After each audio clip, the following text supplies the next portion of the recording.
Hello and welcome to Listen Without Prejudice. I'm Nana Akua. And I'm Lembit. We give our guests the very best chance to put the best case that they want. That also means we get controversial people you may not like, people you may not agree with, but that's what Listening Without Prejudice is all about. And that's why we've got our first guest today. Yeah, so our first guest today is a lady called Amy Gallagher. She has been working alongside the Tavistock NHS Trust. And I think, Amy, you need to start. Tell us your story. Okay, so thanks for having me. It's really nice to be here. So I'm a mental health nurse. So I've been working in the profession of mental health for about 7 years. One thing I really love about my job is exactly what your show's called, which is Listening Without Prejudice. I love hearing people talk about their thoughts and their feelings and hearing where they're at and trying to help them with whatever it is they're struggling with. So I've been doing that for a long time now. Working in various fields of mental health, and I've decided that I wanted to train as a psychotherapist, which is focusing solely on the talking therapy side of things. So I'm now in my fourth and final year of training to be a psychotherapist, which I'm doing at the Tavistock and Portman NHS Foundation Trust. So I've completed the first 2 years and that went well. I'm now in my final fourth year.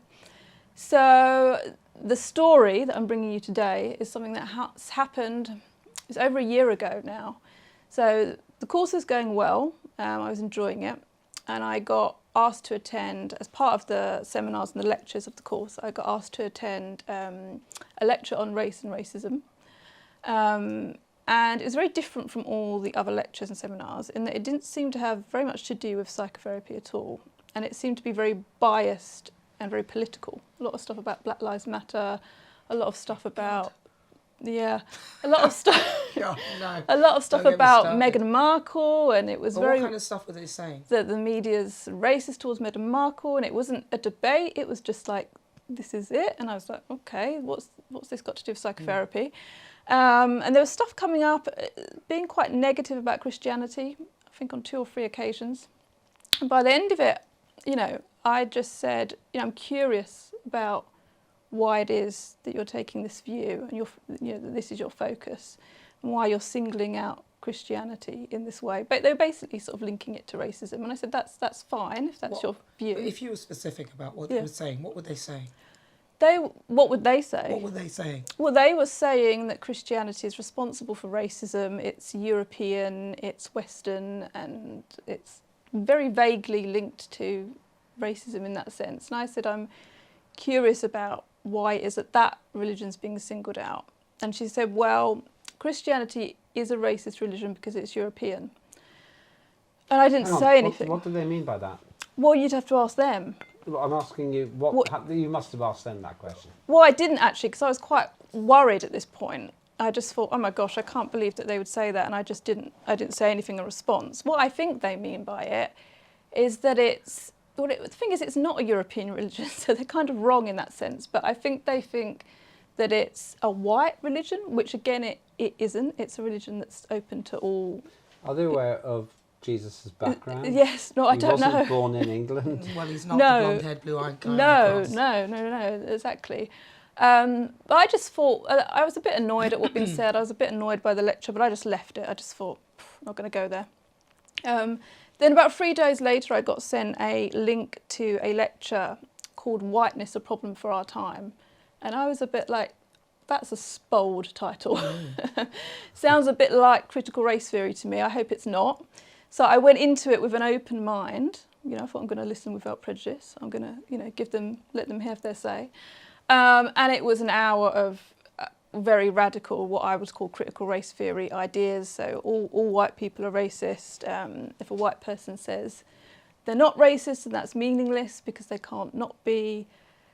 Just really a lot of stuff that doesn't make sense, and a lot of also presenting, I think, an idea of black people as being victims and, being oppressed. And I don't like that either. I believe that people are individuals, and I don't like this incessant focus on skin colour.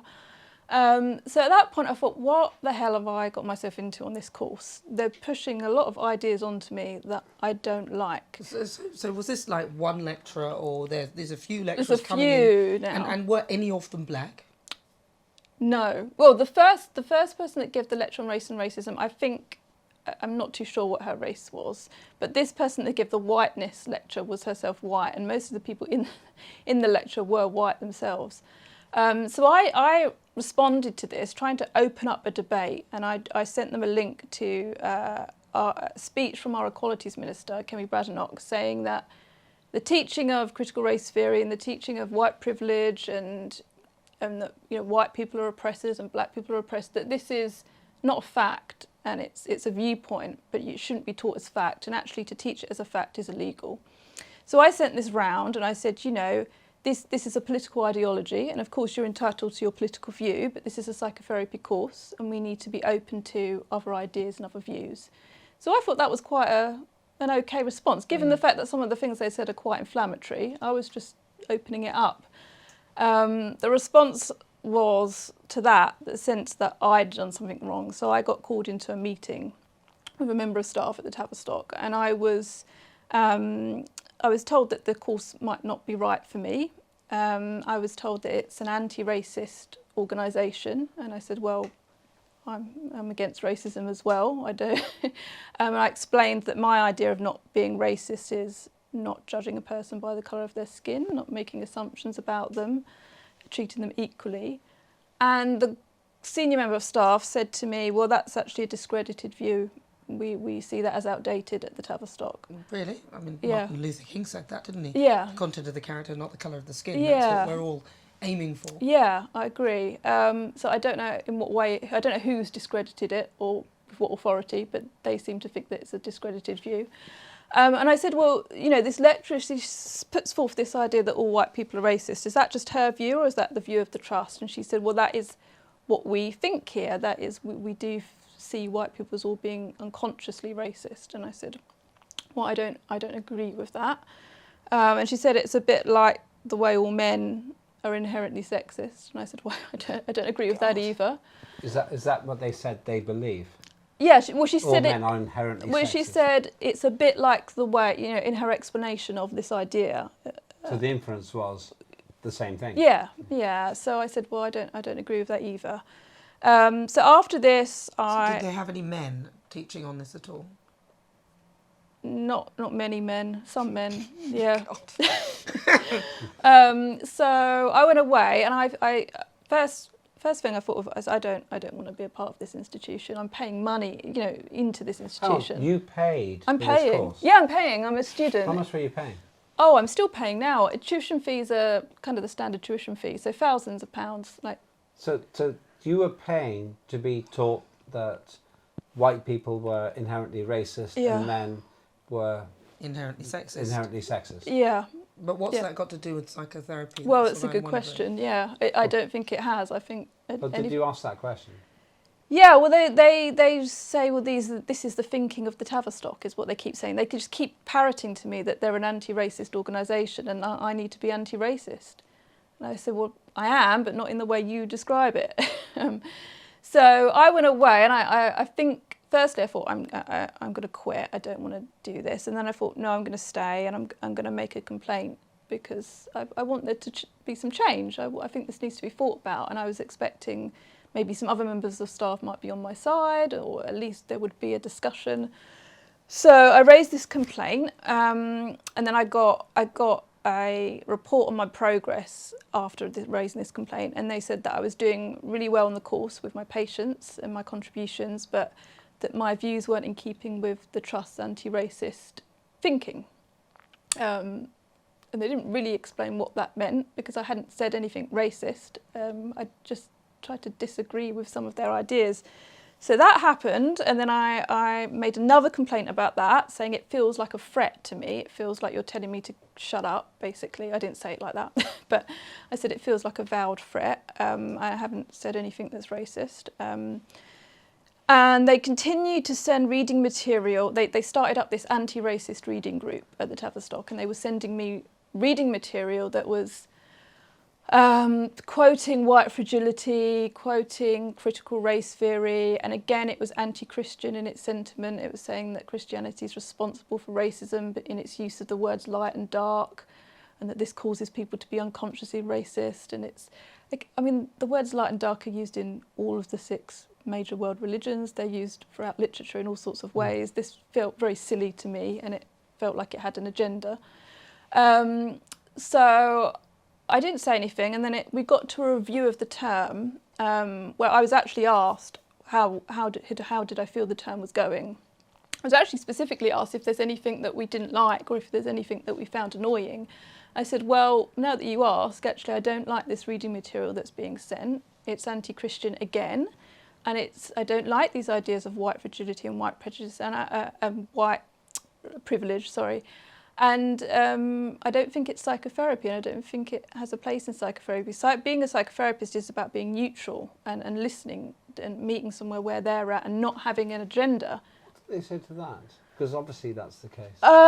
They got the person that I raised this with got very flustered and didn't really seem to have a kind of alternative argument. She just kept saying, well, you don't need to take on these ideas. You don't, you can go off and be whatever therapist you like. And I said, that's fine. But so she's basically saying, if you don't like, it's my way or the highway.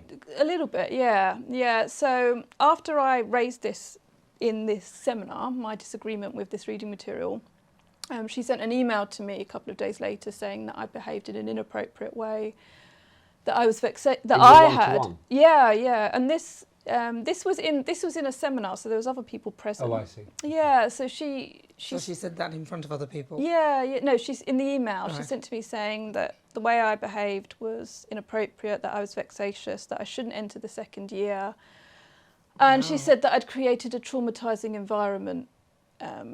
I hadn't raised my voice, I didn't swear, nothing I said was personal. I was disagreeing with ideas, which I think are really inflammatory ideas. But where are you supposed to apply these ideas in your psychotherapy? Because to me, I don't really see the connection with them teaching you almost critical race theories. I think the idea that keeps coming up that as a white therapist, I've got to understand if I had a patient who was black or Asian or an ethnic minority of some sort, I've got to kind of factor in the fact that they might be threatened by my whiteness, and that factor in the fact that you're superior. Yeah, that is what they're saying. That wouldn't go down well with me at all. No, and that they. Work for me.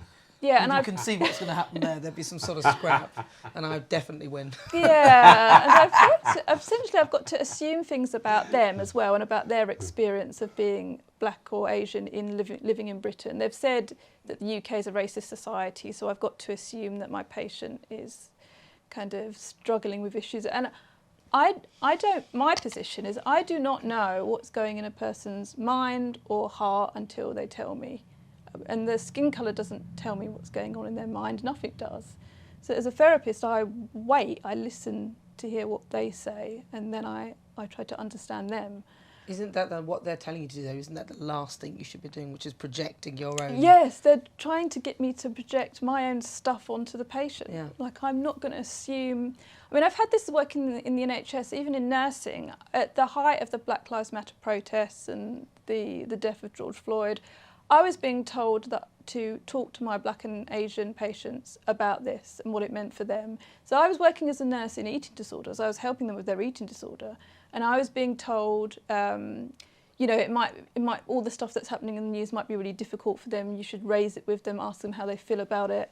And I said, no, I'm not. Why would I make the assumption that because they're black and Asian that that this would impact them? It might do, but it might not. I tell you how it'll impact them. They'd probably be extremely patronised by it. Yeah. And it's a huge assumption to make that just because you're a certain colour you have some sort of privilege. It's baloney. Yeah. And it's very sad that is the way that they're trying to sort of shoehorn you into thinking. So where are you with it now? Because this is what's happened. Yeah. You've obviously brought it to the attention. You were in the paper about this particular story. They refused to comment. They didn't give a comment when asked. Yeah. So they've raised this. So they raised a student conduct policy against me. They did an investigation into me and my behaviour. And in this investigation report, they told me that I needed to interrogate whiteness. They won't tell me what that means. I don't know quite what it means. You need to go inside yourself, Lembit, and interrogate your whiteness. Yeah, that's interesting actually, because my parents come from Northern Europe. You're very white. You're actually more British than I am. And yet, I'm a Geordie. And she's a Geordie, and I'm genetically Estonian. What would they say about that? Oh, I don't know. I think they'd get very flustered and not. I don't think they really understand what it is they're saying. But would they say that if you don't appreciate my Northern Europeanness, then you're being inherently racist? I don't know. No, because you're white. So It's to do with skin. It's to do with skin colour. Yeah, so they're focusing on skin colour. So it's all about skin. It's all about skin colour. Can I ask you why do they do this when, as you said yourself, the whole of therapy is, as the programme states, to listen to without prejudice. Yeah. How do they justify this? I think they've gone very wrong in their thinking and their ideas, and They I really think have, it's yes. been. I think this has been happening over many years, but it's yeah, you're right. I think it's become highly politicised. Do you think it's when you leave too many white people together? I think it is. You know what? I think you've got a no point. black people. I think this is. I mean, this is a joke. I said it as a joke, but now I'm saying it. I'm thinking, as you said, it was a bunch of white people. Yeah, Never ever spoken to someone like me. I mean, if I politely invite one of them onto my programme, they'd probably be horrified that it's my show and not theirs. We should do that. I would love to, but they won't come on, will they? We've already. No, they won't. They've shut down all discussion with me. They've just threatened me. So I'm still at this institution, and they've still said if you say it's something else that's inappropriate, I could be suspended. Well, this is a risk, isn't it? Yeah. Why did you choose that institute? Why did you choose Tavistock to study? Well, it's quite well renowned, and it does have some good training on it. It does have some good aspects to it, and I like the type of therapy that, you know, it's what I want to go into. But I mean, and also I don't get the sense that other training courses within psychotherapy are that much different. I think this is rife within our institutions at the moment, in higher education, in lots of. Well, I'll be honest with you, I've never come across it. Nobody's dared say that to me. Do you think there might be some particular reason? But I've never come across this, you see. Yeah. So I've never, in fact, it was only a few years ago when someone said white privilege, I thought, what's that? Because my parents were actually quite wealthy as it goes. I went to a very nice boarding school run by nuns, Sisters of the Holy Sepulchre. I certainly, you know, my parents have on the last count maybe about 8 homes somewhere in Africa. I don't even know where they are. Really, well, I don't know where my dad is. I didn't mean the houses, I meant them. I don't know where they are. But see, the thing is, so for me, you know, the boarding school I went to was quite exclusive, quite expensive. My dad worked really hard, said there's no such word as can't, it's won't. Yeah. So for me, I have never, this narrative is a new thing. I So when know. somebody says it, I think, what? Let's compare upbringings and see who's actually privileged, because it sounds in most cases that it's me. So that's why I personally haven't come across it. And I'm interested to see that is an assumption. Did you, Lembit, in your sort of life, assume that because you're white you must have some better privilege in some way? I couldn't speak English when I went to school. I learned English at school as a foreign language, which turns out to be an advantage in some ways.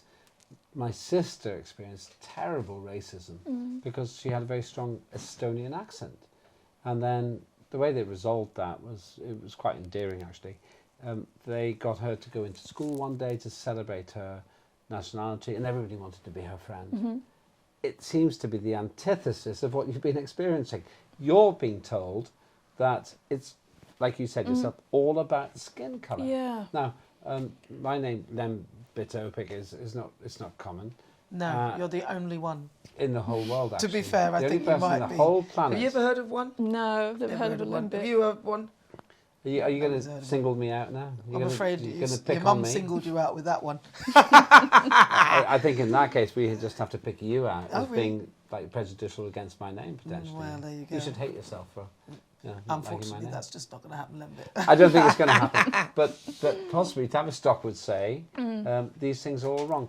Can I ask you this? It's maybe a question you can't answer. What's their motivation to make you hate yourself?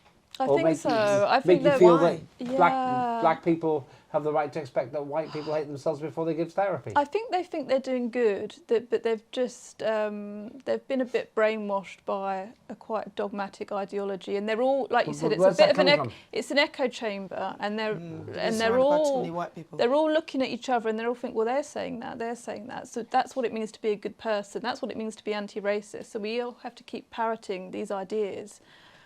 And I don't know if they truly believe them, or I think some of them do. I think some of them probably don't, but they're too they're too cowardice to say. But why won't you see? For me, I would like them to come and talk to us specifically, and in particular, I'd like to hear why they think that is the correct narrative, and why they believe that they should try and push that on their students. And who are even that learning. they can't even allow for disagreement. I don't mind if somebody wants to think like this, they can. I don't agree with it, but they can. But it's like I'm not even allowed to disagree. I've been, reprimanded for just saying I don't agree. So they are forcing a racist ideology onto me. Well, I was going to say it's actually racist. It is racist, yeah. I mean, for me, as somebody who is black, I find that quite racist because you're actually saying you're perpetuating a narrative to keep yourself on top. Yeah. You're basically saying that we're better than you, we're better than you, we're better than you, but don't worry about it because we understand you. That's very good of us. Yeah. But you're not better than anybody. Everyone's equal. Everyone's and that's equal. more, it beggars belief. So with this particular narrative that they're pushing, they're not prepared to talk or, nobody's... They can't engage in an argument with me because I don't think they don't know what the counter-argument is. When I've been telling them, look, this is actually really racist and it's actually illegal. And they have nothing to say to that. So I'm in now a position where I'm thinking, well, I am going to be taking legal action against them because I want to put a stop to this. And I think, it needs to be done through the courts because otherwise they're just going to keep pushing it onto people and keep bullying people. And they need to know that we won't stand for it. So that's the position I'm in now. So it's quite. Are you still doing the course then? So Yeah, you're still in the course, I'm still they haven't thrown you there. off that No, yet? I'm still there. I've got this warning over me that if I say anything inappropriate again, I could be suspended, and it could mean that I might not enter the profession of psychotherapy. So I'm having to be very, very careful about what I say, even though I always have been. I mean, I don't think I've said anything inappropriate, but. So, what would you like to see happen next? Yeah, so hopefully we're going to be taking the Tavistock to court, and I'd like for us to win. I'd like to get as much press attention for this as we can, because I want not just the NHS but academia and institutions at large to actually see that you can't do this, you can't push this onto people. As I said at the start, our Equalities Minister has been quite clear that it's illegal to push these ideas onto people.